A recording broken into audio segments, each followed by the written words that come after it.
साहिवाल में अंजुमन मज़ारिन पंजाब की जानिब से 90 9L और 92 9L के किसानों और मज़ारिन के हकूक़ के तहफ़्फ़ुज़ के लिए मुतालबात पेश कर दिए। प्रेस कॉन्फ्रेंस करते हुए रहनुमाओं ने कहा है कि मज़ारिन 1914 से उन ज़मीनों को आबाद करते आ रहे हैं, लेकिन एक सदी गुजरने के बावजूद उनके हकूक़ मुकम्मल तौर पर तस्लीम नहीं किए गए।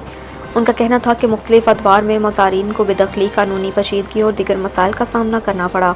अंजुमन मज़ारिन पंजाब के मुताबिक 1998 में तंजीम के क़याम के बाद हकूक़ के हसूल के लिए बाकायदा जदोजहद शुरू की गई, जबकि 2010 में पंजाब असम्बली के सामने एहतजाज भी किया गया। रहनुमाओं ने मुतालिबा किया कि मज़ारिन को ज़मीनों पर कानूनी और मुस्तकिल हकूक़ दिए जाएँ, बेदखली की पॉलिसियों का खात्मा किया जाए। प्रेस कॉन्फ्रेंस में ये भी कहा गया कि ओकाड़ा समेत मुख्तलिफ इस्लाम में हज़ारों ख़ानदान और उन ज़रई अराज़ियों से वाबस्ता हैं और उनका रोज़गार उन्हीं ज़मीनों पर मुनहसर है।